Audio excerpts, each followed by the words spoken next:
Hello guys, welcome back to my channel. तो आज हम आने वाले फेस्टिवल और वेडिंग सीज़न के लिए इस तरीके की अनारकली बनाना सीखेंगे। तो आप इसका फाइनल लुक देख सकते हैं। कुछ इस तरीके से नेक डिज़ाइन वाली और स्लीव पैटर्न वाली मैंने अनारकली बनाकर रेडी करी है। तो इसके लिए मैंने कुछ इस तरीके का कॉटन सिल्क में इस तरीके की डिज़ाइन वाला करीबन 4 मीटर तक मेन फैब्रिक लिया है और कुछ इस तरीके की हम लेस ले लेंगे, करीबन 9 मीटर तक है और हाफ मीटर के करीबन हम कॉटन का अस्तर लेंगे और इसमें से करीबन 45 इंच का कपड़ा हम बाहर निकाल देंगे ऊपर की चोली बनाने के लिए और स्लीव के लिए। तो 45 इंच पर एक मार्क करने के बाद इस तरीके से कटिंग करके हम कपड़े को अलग करेंगे। इस वाले पार्ट से हम चोली और स्लीव की कटिंग करेंगे और इस पार्ट से हम बॉटम पार्ट की कटिंग करेंगे। तो सबसे पहले हम इसको 3 भाग में कुछ इस तरीके से बराबर फोल्ड कर देंगे, जैसा कि आप देख सकते हैं, और फिर इसकी कटिंग करके इसको 3 भाग में डिवाइड कर देंगे कुछ इस तरीके से।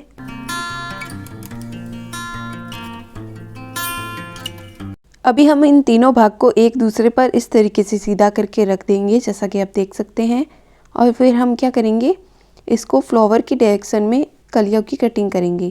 इसको हम बीच में से कटिंग करके कटिंग कलियों का बनाएंगे तो फ्लावर की डिज़ाइन हमारे पास उल्टी सीधी आ जाएंगी, इसीलिए हम कुछ इस तरीके से फिश कटिंग की कलियों की कटिंग करेंगे। टोटल 12 कलियाँ बनाने के लिए हम इसको 4 टाइम फोल्ड करेंगे इस तरीके से, जैसा कि आप स्क्रीन पर देख सकते हैं। कुछ इस तरीके से मैंने इसको 4 टाइम फोल्ड कर दिया है।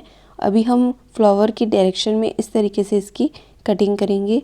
आपको जितनी कलियाँ चाहिए उतनी टाइम आप फोल्ड कर सकते हैं। मैंने टोटल इसको 4 टाइम फोल्ड करा है, जिससे हमें 12 पीसेस मिल गए हैं, जिसकी हम 12 कलियाँ बनाने वाले हैं। तो कली बनाने के लिए हम कमर में कलियों का भाग देंगे। तो कमर की टोटल साइज़ है हमारे पास 25 इंच।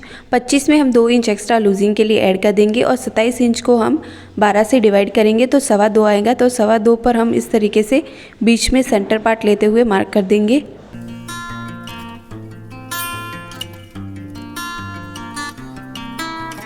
और यहाँ से हम हाफ इंच एक्स्ट्रा ले लेंगे सिलाई के लिए, तो यहाँ पर हाफ इंच पर एक मार्क कर देंगे और यहाँ से भी हम हाफ इंच एक्स्ट्रा रखेंगे और फिर इस तरीके से दोनों साइड मार्किंग करने के बाद हम स्केल की हेल्प से इस तरीके से तिरछी लाइन बनाते हुए कलियां बना देंगे।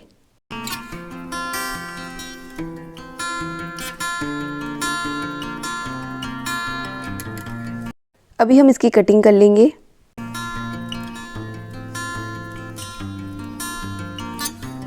और इस तरीके से कलियों की कटिंग कंप्लीट हो चुकी है। अभी हम चोली के लिए मार्किंग करेंगे। तो सबसे पहले हम अस्तर वाले कपड़े को लेंगे और ये बीच में से इस तरीके से फोल्ड है और अभी हम इसको एक साइड से इस तरीके से फिर से डबल फोल्ड करेंगे। फिर इसकी मार्किंग करेंगे। तो सबसे पहले हम लेंथ की मार्किंग करेंगे। चोली की टोटल लेंथ हमें चाहिए 14 इंच। 1 इंच एक्स्ट्रा हम इसमें स्टिचिंग के लिए ऐड कर देंगे और 15 इंच पर इस तरीके से एक मार्क कर देंगे। अभी हम शोल्डर की मार्किंग करेंगे। तो शोल्डर की टोटल लेंथ है हमारे पास 14 इंच। तो 14 का हाफ यानी कि 7 इंच में भी हम 1 इंच हाफ कर देंगे, क्योंकि गला थोड़ा सा डीप रहेगा। तो 6 इंच पर हम यहाँ पर एक मार्किंग करने के बाद इस तरीके से एक स्ट्रेट लाइन बना लेंगे। अभी हम शोल्डर की विड्थ लेंगे। तो शोल्डर की विड्थ मैंने रखी है करीबन 3 इंच पर और फिर हम नेक की लेंथ लेंगे। तो फ्रंट में हमने नेक की लेंथ रखी है करीबन 5.5 इंच तक और बैक पार्ट में हम नेक की लेंथ रखेंगे करीबन 3 इंच तक। तो यहाँ पर एक मार्किंग कर देंगे और फिर कुछ इस तरीके से हम एक बॉक्स बनाएंगे और फिर यू शेप दे देंगे। आप अपने अकॉर्डिंग कोई भी अलग शेप दे सकते हैं और बैक पार्ट में भी हम हल्का सा यू शेप देते हुए इस तरीके से दोनों नेक ड्रॉ कर देंगे। अभी हम इसके आर्म होल की लेंथ लेंगे। तो आर्म होल की लेंथ मैंने करीबन 6 इंच तक रखी है और फिर कुछ इस तरीके से एक बॉक्स बनाकर इस तरीके से बैक पार्ट के लिए आर्म होल ड्रॉ कर देंगे और यहाँ से करीबन 1.5 इंच ऊपर एक डॉट लगाकर फ्रंट पार्ट के लिए भी आर्म होल ड्रॉ कर देंगे कुछ इस तरीके से। अभी हम चेस्ट के लिए मार्किंग करेंगे। तो चेस्ट की टोटल साइज़ हमारे पास 29 इंच। 29 को हम इस तरीके से 4 टाइम फोल्ड कर देंगे और फिर यहाँ पर एक मार्क लगाकर वेस्ट के लिए मार्किंग करेंगे। तो वेस्ट की टोटल साइज़ है हमारे पास 25 इंच। 25 को हम इस तरीके से 4 टाइम फोल्ड करेंगे और फिर यहाँ पर रखते हुए एक मार्किंग कर देंगे इस तरीके से और फिर हम 2 इंच का मार्जिन ले लेंगे और फिर इस तरीके से एक तिरछी लाइन बनाने के बाद हम यहाँ पर 3 इंच पर एक मार्क करेंगे टक्स के लिए और फिर इस तरीके से एक निशान बनाएंगे कट करने के लिए और फिर यहाँ से हम जो टक्स लगाएंगे इसके लिए एक्स्ट्रा 1 इंच का मार्जिन रख लेंगे और फिर इस तरीके से एक स्ट्रेट लाइन बना लेंगे। अभी हम इसकी कटिंग करेंगे। तो सबसे पहले हम बैक पार्ट की कटिंग करेंगे इस तरीके से।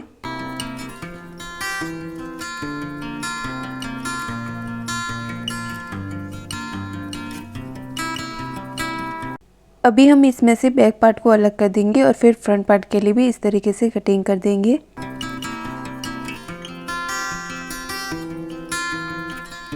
अभी हम अस्तर वाली कटिंग पर मेन फैब्रिक को अटैच कर देंगे। मैंने फैब्रिक ग्लू का यूज़ करके अस्तर वाले पार्ट को मेन फैब्रिक पर अटैच कर दिया है इस तरीके से।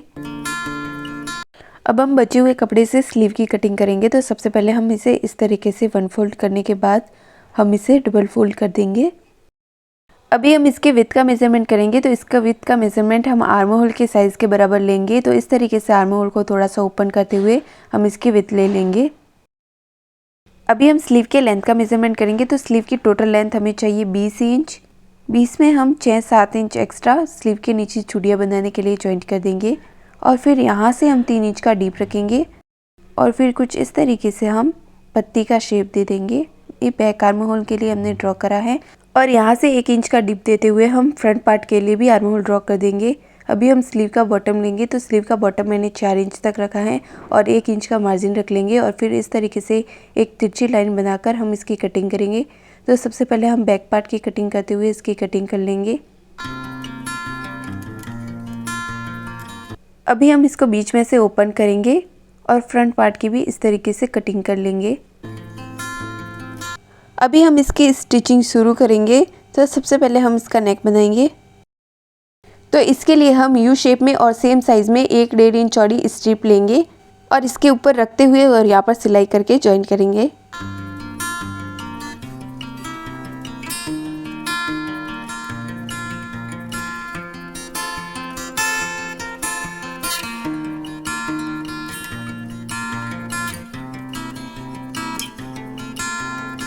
अभी हम इस पर इस तरीके से छोटे छोटे कट लगाएंगे ताकि नेक आसानी से फोल्ड हो सके।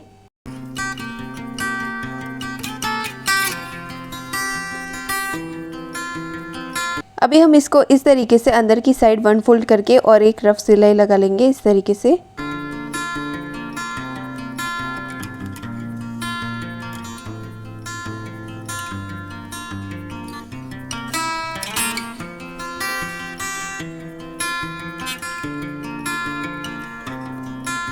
अभी हम इस पट्टी को इस तरीके से अंदर की साइड फोल्ड करेंगे।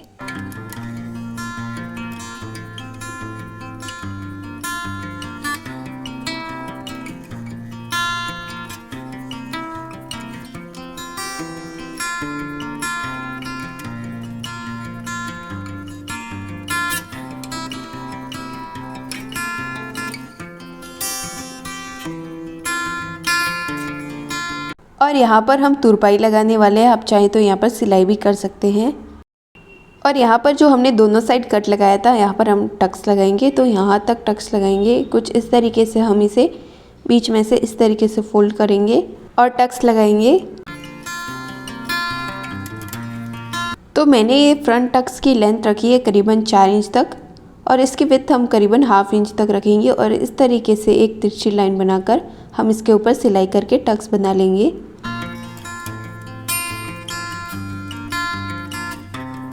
और ठीक इसी तरीके से हम दूसरी साइड भी टक्स बना लेंगे।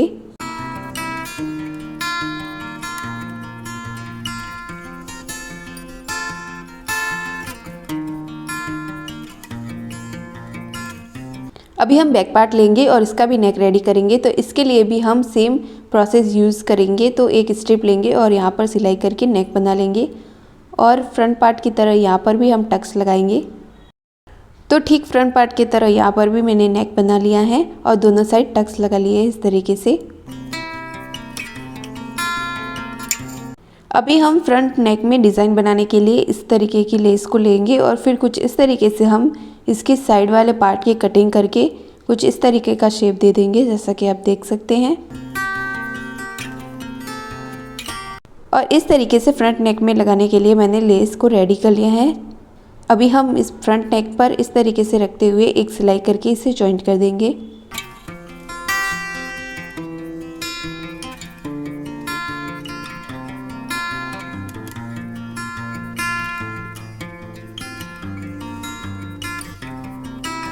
और कुछ इस तरीके से एक सुंदर सी नेक डिज़ाइन बनकर रेडी हो चुकी है। अभी हम बैक पार्ट को इसके ऊपर इस तरीके से उल्टा रखेंगे और फिर दोनों साइड शोल्डर जॉइंट करेंगे।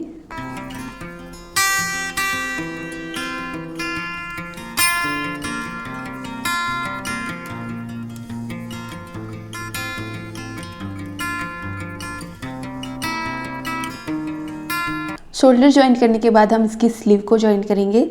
तो सबसे पहले हम स्लीव को लेंगे और इसके बॉटम में हम कुछ इस तरीके से 1/2 इंच अंदर की साइड फोल्ड करते हुए एक सिलाई करके पट्टी फोल्ड कर देंगे।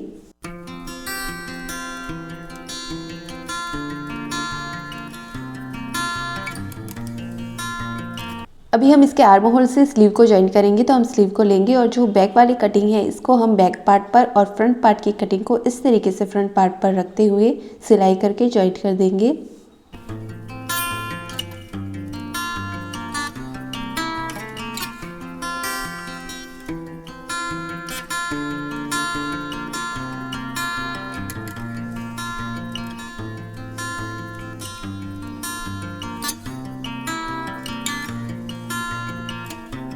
और इसी तरीके से हम दूसरी साइड भी स्लीव को ज्वाइन करेंगे।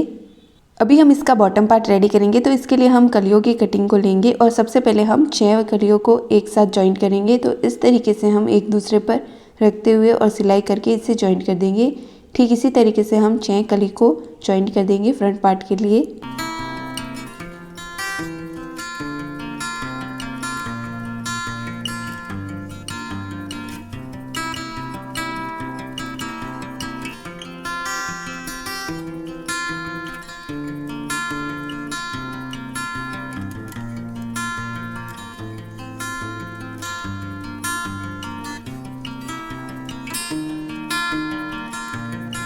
और इसी तरीके से हम सारी कलियों को एक साथ ज्वाइन कर देंगे।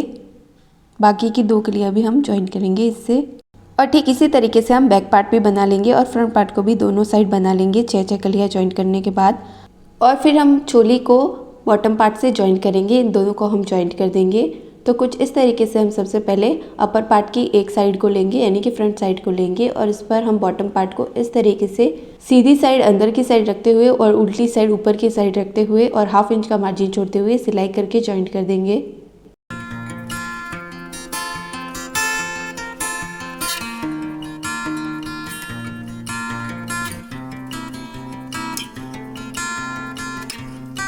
और कुछ इस तरीके से हम इसके ऊपर एक टॉप स्टिच लगा देंगे।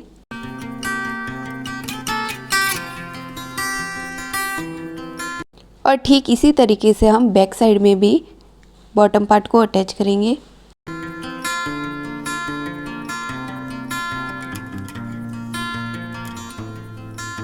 और इस तरीके से बॉटम पार्ट ज्वाइन करने के बाद हम इन दोनों पार्ट को ज्वाइन करेंगे। तो इसके लिए क्या करेंगे, हम जो हमने मार्जिन रखा था उसको इस तरीके से सिलाई लगाते हुए इसे ज्वाइंट कर देंगे। कुछ इस तरीके से जो हमने मार्जिन रखा था उसको अंदर की साइड रखते हुए और सिलाई करके ज्वाइन करेंगे।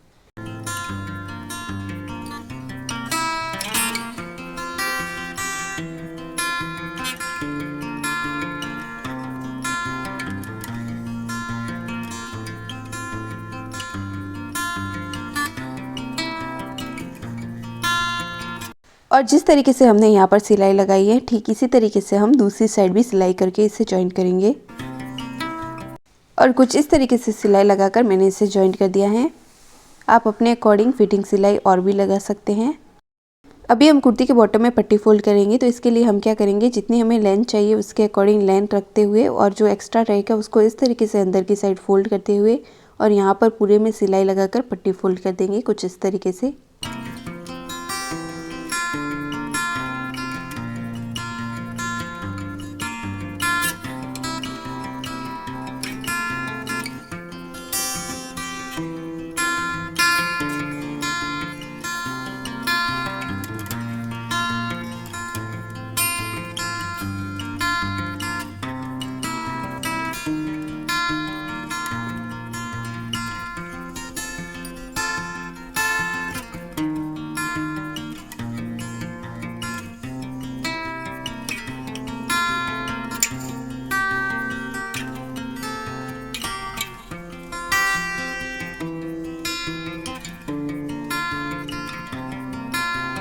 और कुछ इस तरीके से हमने पूरी कुर्ती में पट्टी फोल्ड कर दिया है। अब हम कुर्ती को थोड़ा वेडिंग लुक देने के लिए हम क्या करेंगे, कुर्ती के बॉटम में इस तरीके की लेस लेंगे और इसको यहाँ पर रखते हुए अटैच कर देंगे। और इसको थोड़ा और हैवी लुक देने के लिए हम इसको इस तरीके से डबल करके भी लगा सकते हैं।